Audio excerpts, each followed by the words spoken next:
오늘 우리가 받을 하나님의 말씀은 에베소서 4장 7절에서 16절 말씀입니다.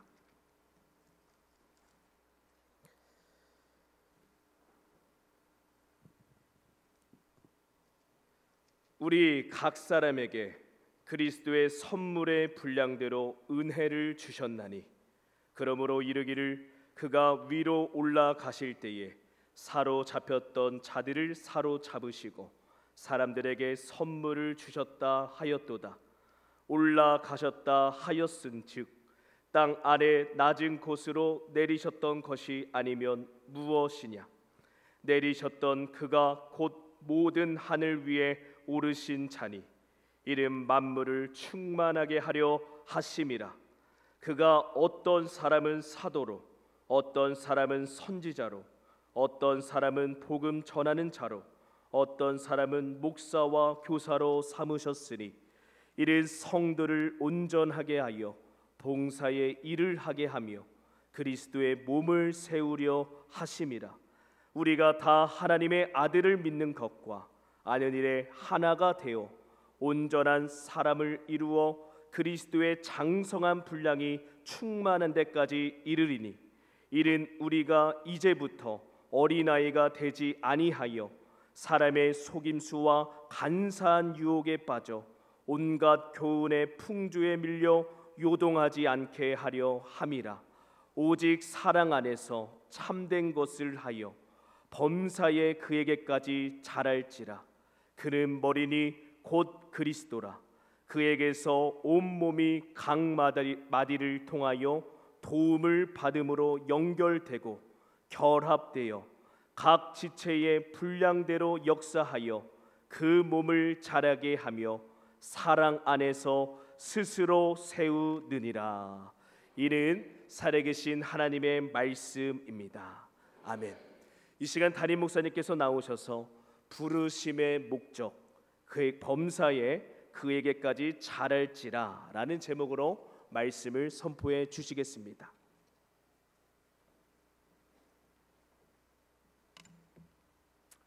할렐루야. 먼저 광고하도록 합니다. 우리 뉴미라클 이제 태신자 3주차 편지를 보내는 주가 되었습니다. 여러분들 잘 보내시고 계시죠? 대답이 하나도 없으세요? 네, 잘 보내시고 계시죠? 여러분들 근데 편지를 보내실 때 그냥 보내지 마시고요. 우리 사랑방원들과 함께 간절한 마음으로 이분들이 이 편지를 받고 그 마음에 감동이 오고 또 하나님의 만지심이 일어나도록 그렇게 간절한 마음으로 기도하시기 바랍니다. 기적은요, 여러분들이 어떤 마음으로 준비하느냐가 중요합니다. 일어납니다. 영혼 구원에 대한 간절한 기도가 그분들의 마음을 바꾸고 또 변화시키는 거니까 하여튼 여러분들 보내실 때 그냥 보내지 마시고 사랑방원들과 함께 간절하게 기도하고 그렇게 보내시게 되시기를 바랍니다. 그리고 동행복지관이 다음 주부터 이제 시작됩니다. 우리 화요일날 요가, 목요일날 웃음체조 시작되는데 우리 50세 이상이면 누구나 참여하실 수 있습니다. 많은 분들 참여하셔서 무료입니다. 이 시 지원을 받아서 하는 거니까요. 여러분들 많이들 참여해 주시기를 부탁드립니다. 우리 박춘성 권사님과 사무실로 말씀해 주시면 되겠습니다. 우리 옆에 분들과 한번 인사할까요? 우리 그에게까지 잘합시다. 인사합시다.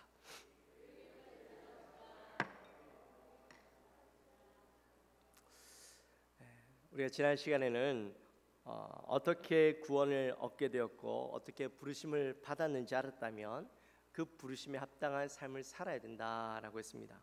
이제 4장부터는 그 부르심에 합당한 삶을 어떻게 살아낼 것인가에 대한 말씀들을 이야기한다고 했죠. 첫 번째 시간으로 우리가 부르심의 목적 하나됨에 대해서 말씀을 나누었습니다.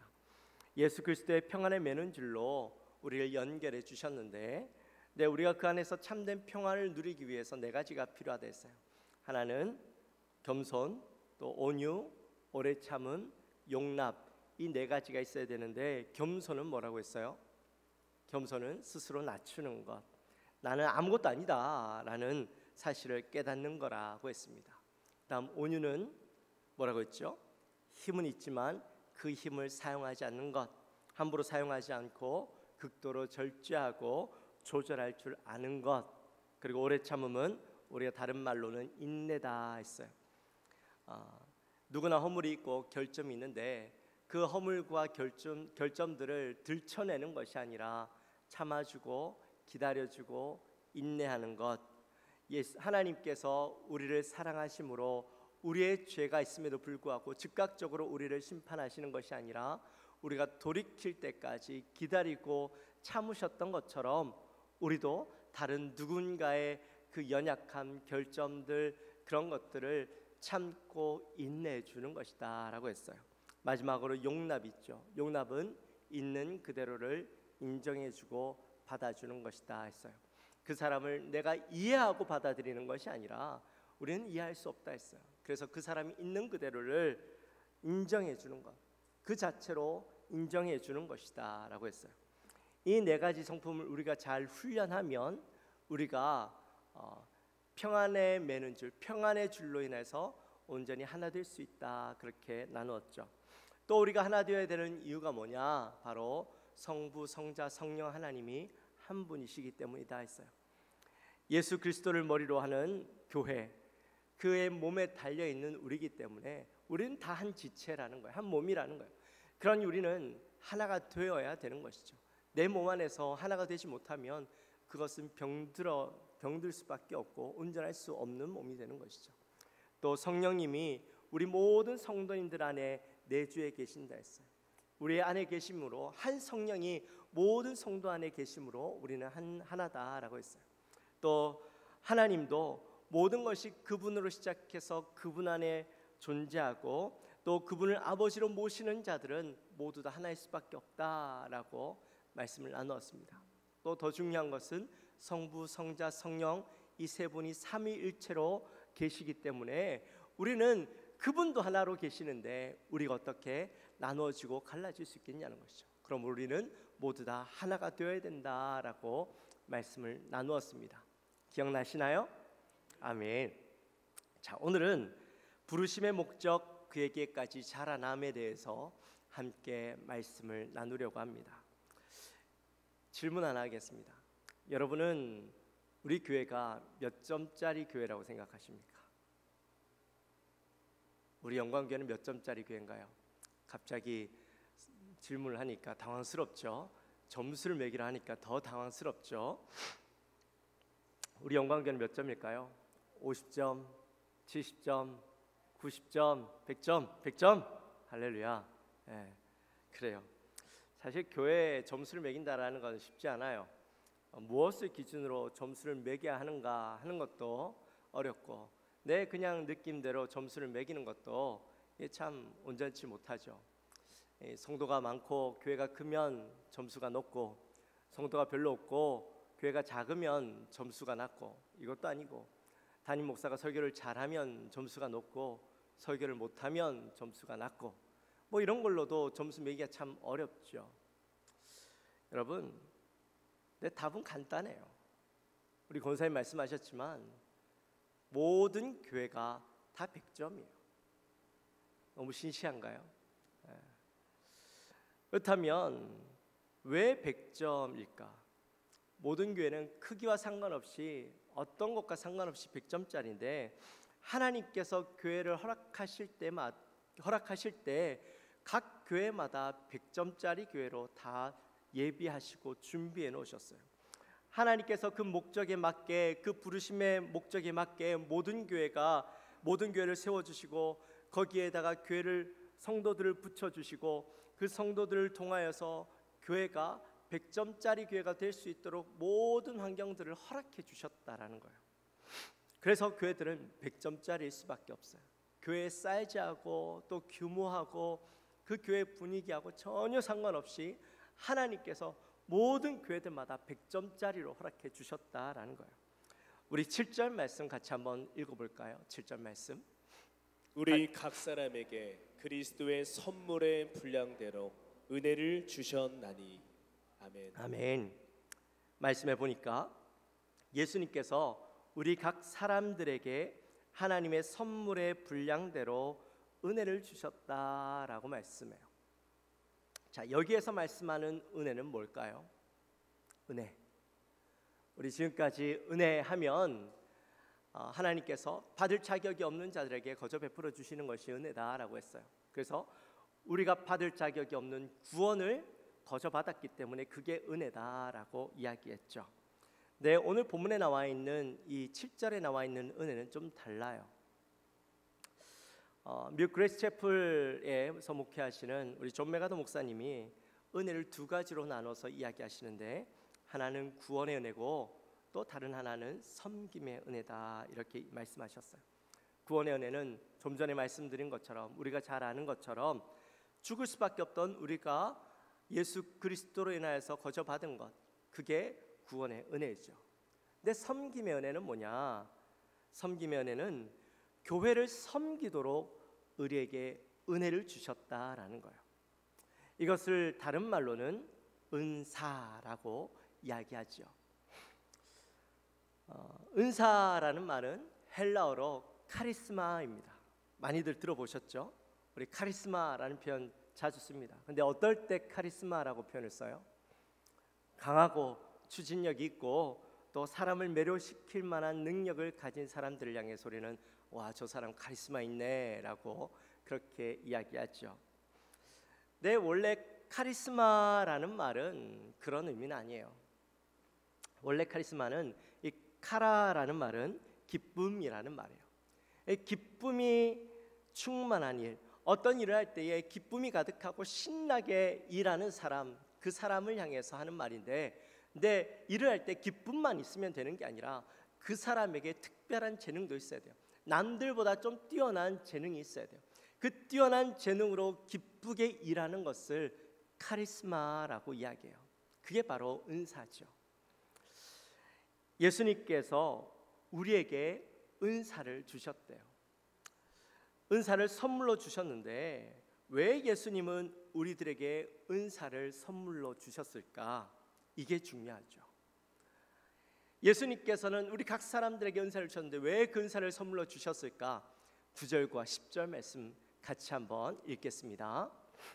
올라가셨다 하였은즉 땅 아래 낮은 곳으로 내리셨던 것이 아니면 무엇이냐?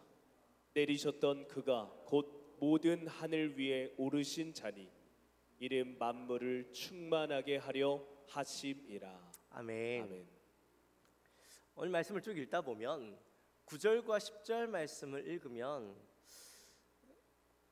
그런 생각이 들어요. 왜 이 말씀이 갑자기 나왔지? 이 말씀이 은사와 무슨 상관이 있지? 아니, 예수님이 내리시고 올리신 게 은사랑 무슨 상관이 있지라는 생각이 들어요. 혹시 그런 생각이 드셨나요? 그런 생각이 드셨다면 말씀을 정말 집중력 있게 읽으신 거예요. 왜 이 말씀이 나왔을까? 근데 사실 이 말씀은 시편 68편 18절 말씀을 인용한 말씀이에요. 그 말씀의 의미를 알아야 이 말씀이 왜 왔는지, 왜 나왔는지 알 수 있어요. 시편 68편 18절 말씀의 내용을 보면 그런 말씀이에요. 전쟁에서 승리하신 하나님께서 포로들을 취하시고 또 전쟁에서 패배한 자들로부터 조공을 받고 또 전리품들을 받으시는 장면이 바로 그 말씀이에요. 고대뿐만 아니라 중세 시대까지, 아니 근세 시대까지 이 전쟁을 하는 가장 큰 이유가 뭐였을까요? 물론 어떤 전쟁이든 명분은 있겠지만 그 전쟁에 참여하는 군인들은 이 전쟁에 왜 참여하냐면 그 전쟁에서 얻어지는 전리품을 얻기 위해서 전쟁에 참여했어요. 어떤 사람들은 이 전쟁의 명분도 모른 채 그저 거기에서 나오는 전리품을 얻기 위해서 다른 나라 사람인데도 불구하고, 나와 전혀 상관없는 사람들인데도 불구하고 이 전쟁에 참여하는 사람들이 있죠. 그 사람들은 우리는 용병이라고 부릅니다. 돈을 얻기 위해서, 전리품을 얻기 위해서. 오늘날에도 우크라이나 전쟁에 보니까 많은 용병들이 많은 돈을 받고 참여하잖아요. 그 사람들은 명분 있는 게 아니에요. 돈을 얻기 위해서 하는 거예요. 어찌됐든 왕이 전쟁에서 승리하고 전리품을 얻는데 그 전리품을 독차지하는 것이 아니라, 왕이 독차지하는 것이 아니라 부하들에게 또 백성들에게 그 전리품을 나누어 주는 것 같이 예수님께서 하늘 보좌를 버리시고 이 땅에 오셨어요. 이 땅에 오셔서 이 구원 사역을 완성하시고 마귀와 영적 전쟁에서 승리를 거두셨어요. 그리고 승리를 거두시고 다시 하늘로 올리시게 되는데, 하늘 보좌로 올라가시게 되는데, 자, 이 전쟁은 비록 예수님 혼자 싸우신 싸움이었죠. 근데 이 전쟁에서 전리품들을, 그 기쁨을 예수님 혼자 느끼시고 혼자 가지시는 것이 아니라 그 기쁨을 예수 그리스도를 믿고 하나님의 자녀가 되고 구원 얻은 성도들에게 마치 전리품을 나누어 주는 것처럼 나누어 주셨다라는 거예요. 그게 바로 은사이죠. 이 선물은 우리의 공로로 얻어진 것이 아니라, 어떤 우리의 노력으로 얻어진 것이 아니라 예수님께서 그의 승리의 기쁨으로 우리에게 은혜로 나누어 주신 거예요.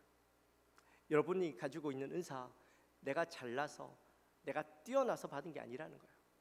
하나님께서 여러분들에게, 예수님께서 여러분들에게 선물로, 은혜로 거저 주신 거예요. 그런데 예수님께서 우리에게 이 은사를 주셨는데 그저 나만을 위해서, 내가 돋보이게 하려고 은사를 주신 것이 아니라는 거죠. 10절 끝에 보니까 뭐라고 적혀 있냐면 만물을 충만하게 하려고 주셨다라고 되어 있어요. 만물을 충만하게 하려고. 여러분, 예수님께서 은사를 주실 때에 각 사람에게 똑같은 선물로 주신 것이 아니에요. 똑같은 은사들을 나눠주신 게 아니에요. 각 사람들마다 다른 은사를 허락해 주셨죠. 여러분이 가지고 있는 은사가 뭔지 아십니까? 간혹 성도님들과 대화를 나누다 보면 그런 분들이 계세요. 저는 제 은사가 뭔지 잘 모르겠어요. 어떤 분들은 나는 은사를 받은 게 없어요. 하나도 은사를 받은 게 없어요. 그런 말씀들을 하세요. 여러분, 왜 내가 은사를 하나도 받지 못했다고 생각해요? 그것은 내가 은사를 받지 못해서가 아니라 내 은사가 뭔지 아직 발견하지 못한 거죠. 간혹 은사라고 이야기하니까 이 은사를 특정한 은사만 생각하시는 분들이 있어요. 방언의 은사, 기도의 은사, 또 예언의 은사, 찬양의 은사, 또 치유의 은사, 신유의 은사, 이런 것만 은사다라고 생각하시는 분들이 있어요. 아니죠. 은사는 하나님의 나라를 위해서, 교회를 위해서 쓰여지는 모든 것들이 은사예요. 교회에 유익을 끼칠 수 있는 그 모든 것들이 다 은사예요. 청소를 잘하거나, 밥을 잘하거나, 섬기기를 잘하거나, 운전을 잘하거나, 이거 다 은사지요. 모든 것이 교회를 위해서 잘 쓰여질 수 있다면 그것은 하나님이 주신 은사라는 거예요. 제가 앞서 모든 교회가 100점짜리라고 했어요. 왜냐하면 하나님께서 교회마다 그 부르심에 합당한 성도들을 보내주셨어요. 그 교회와 필요의 상황에 맞는 은사들을 가진 성도들을 보내주시고, 그 교회가 작든 크든 모든 교회가 성도들을 통하여서, 보내주신 성도들을 통하여서 하나님께서 우리에게 허락하신 그 부르심에 합당한 일들을 감당하도록 허락해 주셨다라는 거예요. 그래서 모든 교회는 100점짜리예요. 근데 왜 우리 눈에는 우리 교회가 100점짜리처럼 보이지 않는 걸까요? 왜 우리 교회가 여전히 부족한 것처럼 보일까요? 그 이유는 아직 예수님께서 우리들에게 허락하여 주신 그 은사들을 잘 활용하고 있지 못하기 때문이에요. 모든 성도들은 자기가 가진 은사를 하나님의 부르심의 뜻대로 합당하게 사용하고 쓰여질 때에 100점짜리 교회가 될 수 있는데, 우리는 우리가 가진 은사를 제대로 활용하지 않고 살아가니까 우리 교회가요 100점짜리로 채워지지 않는 거예요.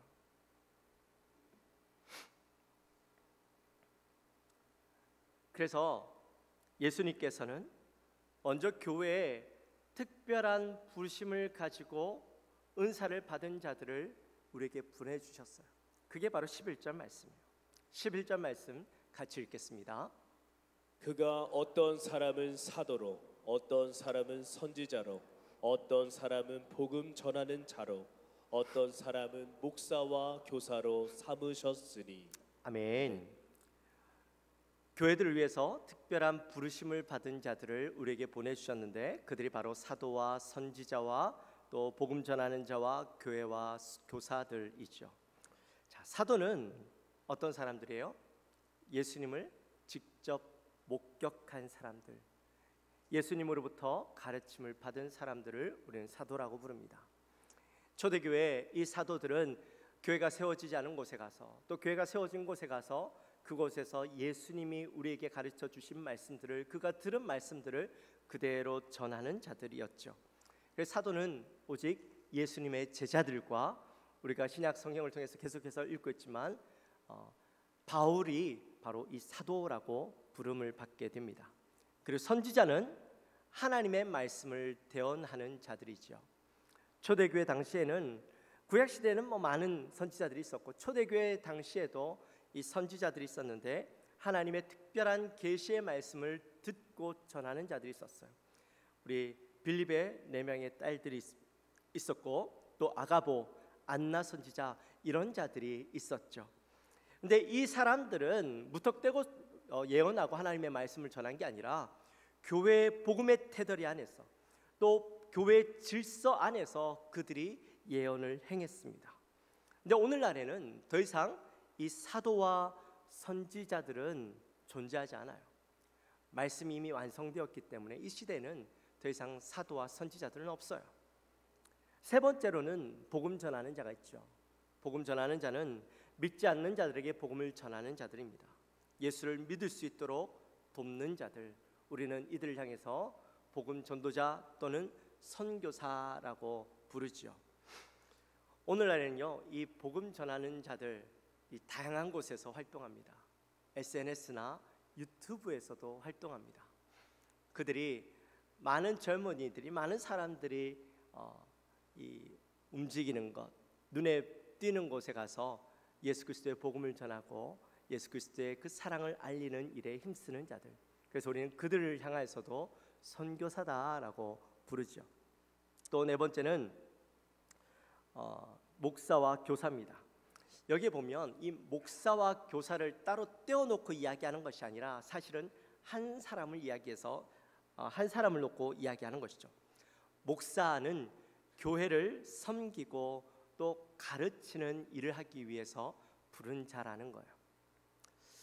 이처럼 네 가지 직분을 예수님께서 특별히 교회를 위해서 세우셨는데, 근데 이들을 세우신 이유가 뭐냐? 그 이유가 12절에 나와요. 우리 12절 말씀 같이 한번 읽어보겠습니다. 이는 성도를 온전하게 하여 봉사의 일을 하게 하며 그리스도의 몸을 세우려 하심이라. 아멘. 이들을 세우신 이유는 바로 성도들을 온전하게 하기 위해서 세우셨다라는 거예요. 자, 여러분, 여기 온전하게 하다라는 말이 무슨 말이냐면 준비시킨다라는 말이에요. 이 원어의 의미를 좀 더 정확하게 표현하면 뼈가 부러졌어요. 저희 와이프도 지금 뼈가 부러졌어요. 근데 이 뼈가 부러지면 어떻게 해야 될까요?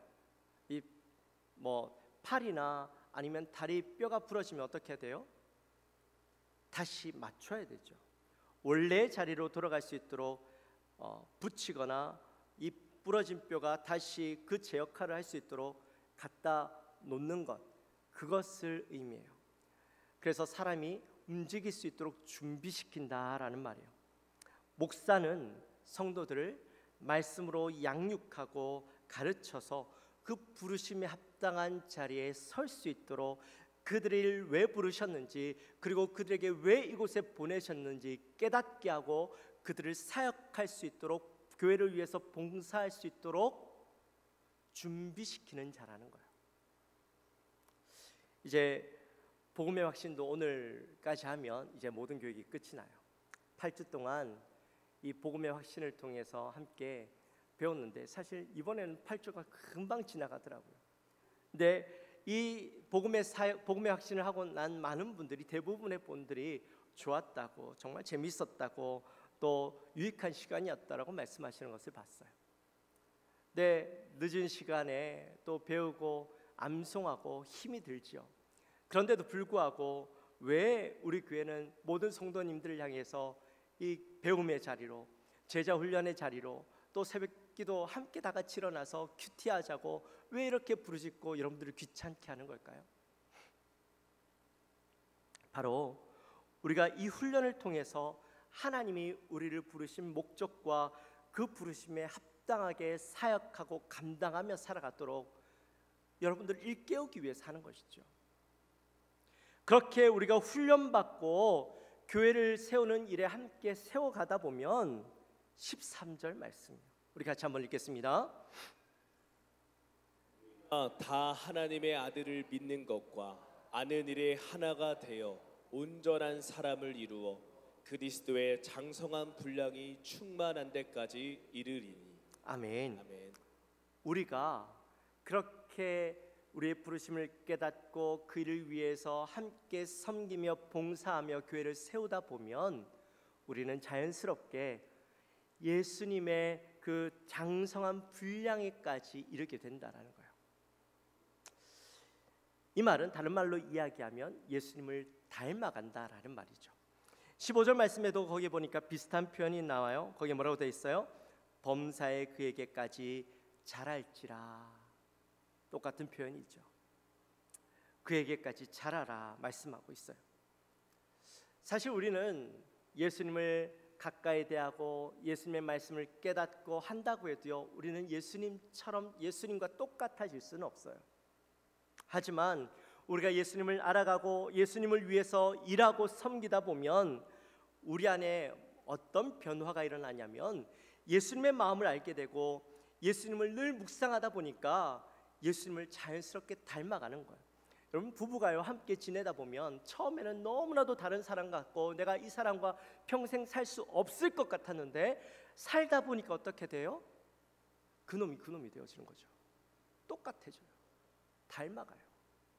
나도 모르게 그 사람처럼 변해가고 있고 서로가 같이 비슷해져 가는 것을 보게 돼요. 옛날에는 너무나 다른 얼굴이었는데 한 40년 살고 나니까요, 서로 보면 야, 닮은 구석이 있다라고 이야기해요. 닮았네 라고 이야기하는 사람들 있잖아요. 왜 그래요? 같이 지내다 보니까 닮아간 거죠. 마찬가지예요. 우리도 주를 위해서 열심히 주님을 알아가고 주님을 위해서 섬기다 보면 예수님을 닮아가게 되는 거예요. 똑같아질 수는 없지만 예수님처럼 생각하고 예수님처럼 행동하게 되어지고 예수님처럼 비슷하게 되어져 가는 거예요.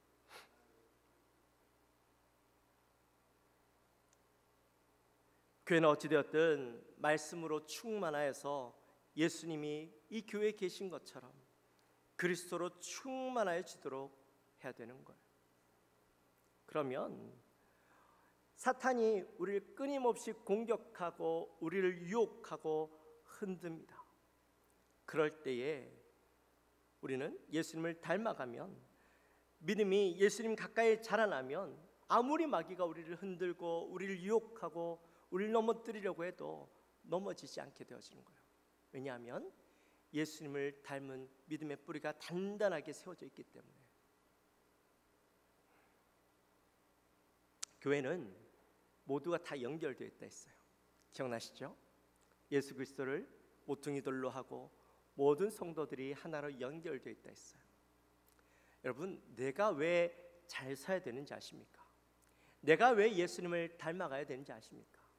내가 잘 서야 교회가 바로 서고 나와 붙어있는 그 성도들이 온전히 자랄 수 있기 때문이에요. 나만 자라는 게 아니에요. 함께 자라는 거예요. 함께 세워지는 거예요.